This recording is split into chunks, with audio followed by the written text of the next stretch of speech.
ក្រុមអ្នកអង្កេតការបណ្ដោះអាសន្នប្រជុំទទួលស្ដាប់ការពិតជាស្ដែងអំពីស្ថានភាពថៃជាមួយនឹងកម្ពុជាតំបន់កងទ័ពភូមិភាគទី2មុននឹងចុះទៅក្នុងតំបន់នៅឯតំបន់មុំ3ហើយលោកក៏បានប្រកាសបញ្ជាក់បន្ថែមទៀតថាមិនបានមកចោទប្រកាន់ទេក៏ប៉ុន្តែមកនេះគឺមកដើម្បីនឹងមើលនៅការពិតជាបានសូមគោរពជ្រាបសួរពុកម៉ែបងប្អូនទាំងគ្នាតើថ្ងៃយើងទៅតាមដានស្ដាប់នៅព័ត៌មាននៅឯប្រទេសថៃពាក់ព័ន្ធទៅនឹងរឿងក្រុមអ្នកអង្កេតការបណ្ដោះអាសន្នប្រចាំប្រទេសថៃបងប្អូនថាតើព័ត៌មាននេះទៅជាយ៉ាងណានោះសូមបងប្អូនទាំងគ្នាចូលរួមតាមដានស្ដាប់ក៏ដូចជាទេសនាដូចតទៅដែលនៅក្នុងចំណងជើងកាសែតជាភាសាថៃដោយដែលបងប្អូនបានឃើញអញ្ចឹងគឺគេបានដាក់ថាមិនបានមកចោទប្រកាន់ទេក៏ប៉ុន្តែមកមើលការពិតជាស្ដែងក្រុមអ្នកអង្កេតការបណ្ដោះអាសន្នប្រជុំទទួលស្ដាប់ស្ថានភាពថៃជាមួយនឹងកម្ពុជាមុននឹងចុះទៅតំបន់មុំ3ក្រុមអ្នកអង្កេតការបណ្ដោះអាសន្នប្រជុំទទួលស្ដាប់ការពិតជាស្ដែងអំពីស្ថានភាពថៃជាមួយនឹងកម្ពុជាតំបន់កងទ័ពភូមិភាគទី2មុននឹងចុះទៅក្នុងតំបន់នៅឯតំបន់មុំ3ហើយលោកក៏បានប្រកាស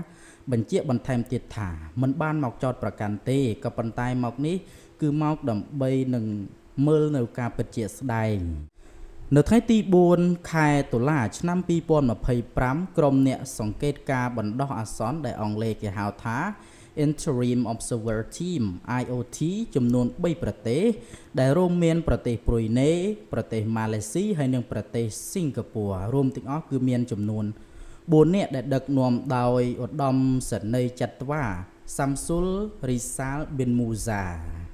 ជំនួយការទូតយោធាមកពីប្រទេសម៉ាឡេស៊ីប្រចាំប្រទេសថៃនៅក្នុងនាមជាប្រធានក្រុមអ្នកសង្កេតការបណ្ដោះអាសន្នដែលហៅកាត់ថា IOT ស្ដាប់សេចក្តីថ្លែងការណ៍សរុបស្ថានភាពនៅក្នុងតំបន់កងទ័ពភូមិភាគទី2ដោយមានឧត្តមសេនីយ៍ត្រីសុខុនរ័ត្នឆៅភួងជាមេទ័ពរងភូមិភាគទី2និងជាអ្នកថ្លែងការណ៍សរុបស្ថានភាពមុននឹងចុះទៅតំបន់មុំ3នៅក្នុងអំឡុងពេលរសៀលថ្ងៃនេះក្រោយមកការប្រជុំយ៉ាងយូរមានរហូតទៅដល់ជាង2ម៉ោងឯណោះឧត្តមសេនីយ៍ចត្វាសាំស៊ុលរីសាលប៊ីនមូសាជាជំនួយការទូតយោធាមកពីប្រទេសម៉ាឡេស៊ីប្រចាំប្រទេសថៃនៅក្នុងនាមជាប្រធានក្រុមអ្នកសង្កេតការបណ្ដោះអាសន្ន IOT របស់ថៃចេញមកផ្ដល់បទសម្ភាសន៍ដល់អ្នកសារព័ត៌មានថាសូមអរគុណអ្នកសារព័ត៌មានដែលរងចាំសម្ភាសន៍ថ្ងៃនេះបានព័ត៌មានអាប់ដេតចេញពីកងទ័ពភូមិភាគទី2រៀបរយអស់ហើយដែលក៏ជាព័ត៌មានដ៏ទូលំទូលាយនិងពេញលេញក្រៅពីនេះនៅក្នុងអំឡុងពេលរសៀលថ្ងៃនេះនិងនៅក្នុងថ្ងៃស្អែកនេះនឹងចុះទៅតំបន់ទៅមើលស្ថានភាពដែលកើតឡើងនៅក្នុងតំបន់បន្តទៀតបន្ទាប់មកនឹងផ្ដល់បទសម្ភាសន៍ជាផ្លូវការនៅក្នុងថ្ងៃស្អែកនេះព្រមទាំងលោកក៏បានបញ្ជាក់ថាខាងក្រុមអ្នកអង្កេតការបណ្ដោះអាសន្ននៅតែទន្ទឹងរង់ចាំលទ្ធផលនៃការប្រជុំ RBC ហើយនិង GBC ពីកងទ័ពភូមិភាគទី1ហើយនិងពីកងទ័ពភូមិភាគទី2អំឡុងពេលនោះដែរអ្នកសារព័ត៌មានក៏បានសួរបន្តថាហើយការចុះទៅតំបន់មុំ3នឹងសង្ឃឹមថានឹងបានប្រយោជន៍អ្វីខ្លះពេលនោះផងដែរលោកឧត្តមសេនីយ៍ចត្វាសាំស៊ុលបានបញ្ជាក់ថាខ្ញុំសូមទៅមើលស្ថានភាពជាក់ស្ដែងជាមុនសិនហើយនឹងមកផ្ដល់ចម្លើយចំពោះសំណួរនេះម្ដងទៀតពីព្រោះថាប្រសិនណាផ្ដល់ចម្លើយទៅហើយដោយនៅតែមិនបានទៅមើលអាចនឹងផ្ដល់ចម្លើយវាមិនត្រូវទៅតាមសំណួរដូច្នេះថ្ងៃស្អែកនេះនឹងផ្ដល់បទសម្ភាសន៍ឲ្យបានពេញលេញនិងច្បាស់លាស់ភ្លាមចំណែកឯរឿងស្ថានភាពរួមទាំងពីរប្រទេសមានប្រទេសថៃហើយនិងប្រទេសកម្ពុជាវាទៅជាយ៉ាងណានោះលោកឧត្តមសេនីយ៍ចត្វាសាំស៊ុលបានប្រាប់ថាស្ថានភាពពិតជាក់ស្ដែងក៏ដឹងថាស្ថានភាពវាក៏មានលក្ខណៈប្រែប្រួលខ្លាំងហើយបានបញ្ជាក់ថាខាងភាគីក្រុមអ្នកសង្កេតការបណ្ដោះអាសន្នប្រទេសថៃ នឹងធ្វើភារកិច្ចនៅក្នុងការសង្កេតការណ៍រកឲ្យឃើញការពិតជាស្ដែងហើយនឹងនាំយកការពិតដែលបានមករាយការណ៍ឡើងទៅផ្ដល់ឲ្យថ្នាក់លើឲ្យបានជ្រាបបន្ទាប់មកភាគីខាងថ្នាក់លើនឹងពិភាក្សាគ្នាហើយនឹងបញ្ចប់ដោយការពិភាក្សាជាទ្វេភាគីរវាងប្រទេសទាំងពីរលោកក៏បានសង្កត់ធ្ងន់ថាភាគីក្រុមអ្នកសង្កេតការបណ្ដោះអាសន្នទាំងពីរប្រទេស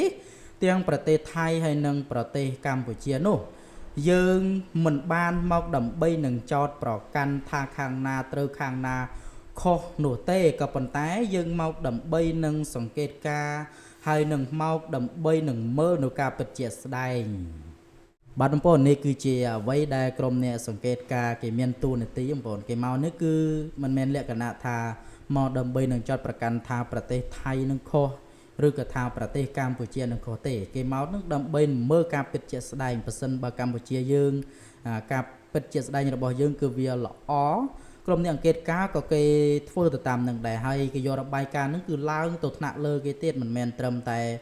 ក្រុមអ្នកអង្កេតការណ៍ប៉ុណ្ណឹងទេគឺគេមាននៅថ្នាក់លើថ្នាក់អីដល់ពេលតែថ្នាក់លើបានជ្រាបព័ត៌មានថាខាងណាខុសខាងណាត្រូវគេយកទៅវិភាគសារវិភាគមើលការខុសទៅរួចហើយបានគេចុះមកដើម្បីនឹងវិភាគជាមួយនឹងប្រទេសថៃនិងកម្ពុជានឹងដើម្បីនឹងបញ្ចប់រឿងចំនួនរវាងថៃនិងកម្ពុជានៅឯព្រំដែននឹងឯងហើយព័ត៌មាននេះគឺមានតែប៉ុណ្្នឹងឯងបងប្អូនខ្ញុំក៏សូមគោរពជ្រាបលានិងសូមអរគុណចំពោះបងប្អូនទាំងអស់គ្នាបានសូមគោរពជ្រាបសួរពុកម៉ែបងប្អូនទាំងគ្នាតើថ្ងៃយើងទៅតាមដានស្ដាប់នៅព័ត៌មាននៅឯប្រទេសថៃពាក់ព័ន្ធទៅនឹងរឿងក្រុមអ្នកអង្កេតការណ៍បណ្ដោះអាសន្នប្រចាំប្រទេសថៃបងប្អូនថាតើព័ត៌មាននេះទៅជាយ៉ាងណានោះសូមបងប្អូនទាំងគ្នាចូលរួមតាមដានស្ដាប់ក៏ដូចជាទេសនាដូចតទៅដែលនៅក្នុងចំណងជើងកាសែតជាភាសាថៃដូចដែលបងប្អូនបានឃើញអញ្ចឹងគឺគេបានដាក់ថាមិនได้មកกล่าวหาតែមកดูខอแท้จริงមិនបានមកចោទប្រកាន់ទេក៏ប៉ុន្តែមកមើលការពិតជាស្ដែងคณะ IOT ประชุมรับฟังสถานการณ์ไทยกัมพูชาก่อนลงพื้นที่ช่องบุกក្រុមអ្នកអង្កេតការណ៍បណ្ដោះអាសន្នប្រជុំទទួលស្ដាប់ស្ថានភាពថៃជាមួយនឹងកម្ពុជាមុននឹងចុះទៅតំបន់មុំបីคณะ IOT ประชุมรับฟังข้อเท็จจริงสถานการณ์ไทยกัมพูชาพื้นที่กองทัพภาคที่2ก่อนลงพื้นที่ช่องบุกลันไม่ได้มากล่าวหาแต่มาดูข้อเท็จจริงក្រុមអ្នកអង្កេតការណ៍បណ្ដោះអាសន្នប្រជុំទទួលស្ដាប់ការពិតជាស្ដែងអំពីស្ថានភាពថៃជាមួយនឹងកម្ពុជាតំបន់កងទ័ពភូមិភាគទី2មុននឹងចុះទៅក្នុងតំបន់នៅឯតំបន់មុំ3ហើយលោកក៏បានប្រកាសបញ្ជាក់បន្ថែមទៀតថាមិនបានមកចោទប្រកាន់ទេក៏ប៉ុន្តែមកនេះគឺមកដើម្បីនឹងមើលនៅការពិតជាស្ដែងวันที่4ตุลาคมพุทธศักราช2568คณะผู้สังเกตการณ์ชั่วคราว Interim Observer Team IOT จำนวน3ประเทศประกอบด้วยบรูไนมาเลเซียและสิงคโปร์รวม4นายนำโดยพลจัตวาซัมซุลริซาลเบนมูซาនៅថ្ងៃទី4ខែតុលាឆ្នាំ2025ក្រុមអ្នកសង្កេតការណ៍បណ្ដោះអាសន្នដែលអង់គ្លេសគេហៅថា Interim Observer Team IOT ចំនួន3ប្រទេសដែលរួមមានប្រទេសប្រុយណេប្រទេសម៉ាឡេស៊ីហើយនិងប្រទេសសិង្ហបុរីរួមទាំងអស់គឺមានចំនួន4នាក់ដែលដឹកនាំដោយឧត្តមសេនីយ៍ចត្វាសាំស៊ុលរីសាលប៊ិនមូហ្សាผู้ช่วยทูตทหารมาเลเซียประจำประเทศไทยในฐานะหัวหน้าคณะผู้สังเกตการณ์ชั่วคราว IOT ฟังบรรยายสรุปสถานการณ์ในพื้นที่กองทัพภาคที่2โดยมีพลตรีสุขคุณรัฐชาวผงรองแม่ทัพภาคที่2เป็นผู้บรรยายสรุปสถานการณ์ก่อนก้าลงพื้นที่ช่องบุกในช่วงบ่ายជំនួយការទូតយោធាមកពីប្រទេសម៉ាឡេស៊ីប្រចាំប្រទេសថៃ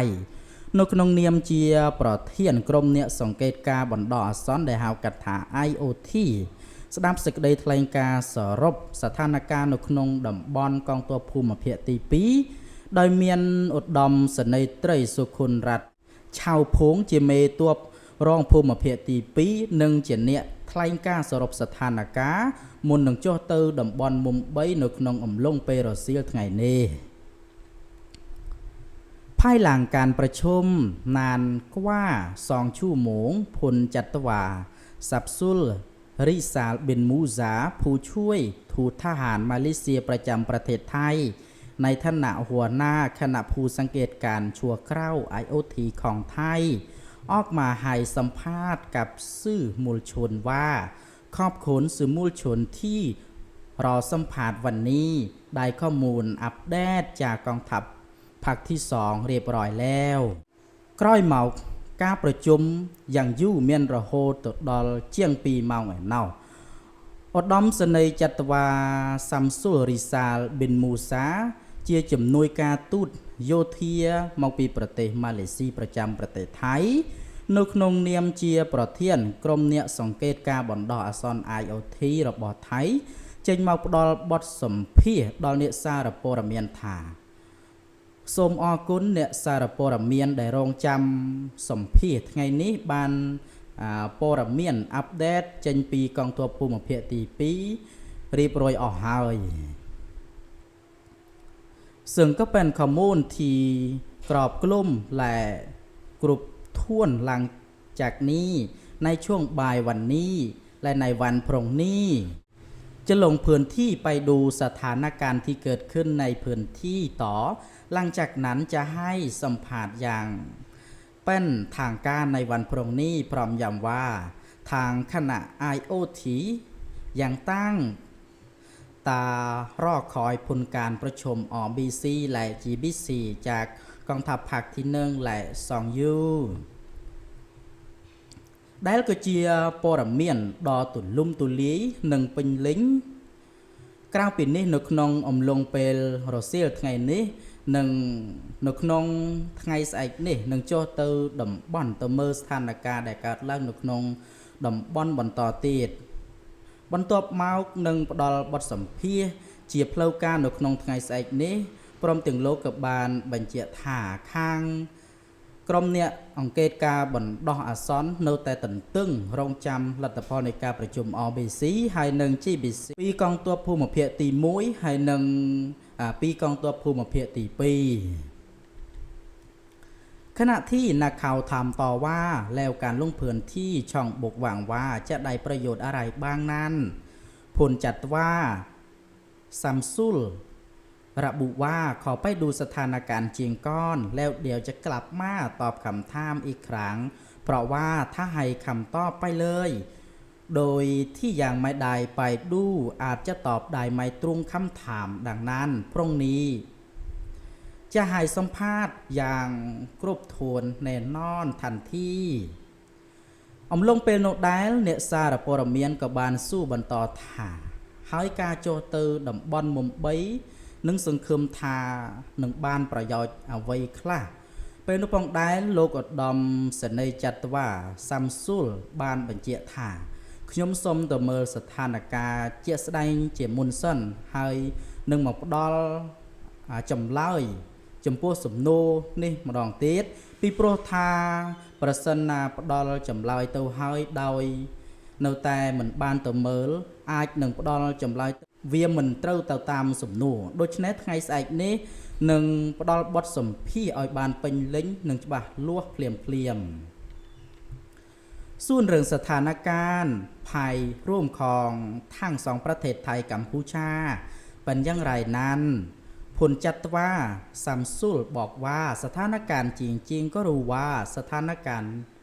มันก็มีความเป็นผลวัดพอสมควรและทิ้งท้ายว่าทางคณะผู้สังเกตการชั่วคราวประเทศไทยចំណែកឯរឿងស្ថានភាពរួមទាំងពីរប្រទេសមានប្រទេសថៃហើយនិងប្រទេសកម្ពុជាវាទៅជាយ៉ាងណានោះលោកឧត្តមសេនីយ៍ចត្វាសាំស៊ុលបានប្រាប់ថាស្ថានភាពពិតជាក់ស្ដែងក៏ដឹងថាស្ថានភាពវាក៏មានលក្ខណៈប្រែប្រួលខ្លាំងហ ហើយបានបញ្ជាក់ថាខាងពាក្យគីក្រុមអ្នកសង្កេតការបណ្ដោះអាសន្នប្រទេសថៃทำหน้าที่ในการสังเกตการณ์ถึงข้อเท็จจริงแล้วนำข้อเท็จจริงที่ได้มารายงานคืนไปให้หน่วยเหนือได้ทราบจากนั้นทางหน่วยเหนือจะพูดคุยกันและจะมาจบลงที่การพูดคุยเฟบภาคีระหว่างทางสองประเทศ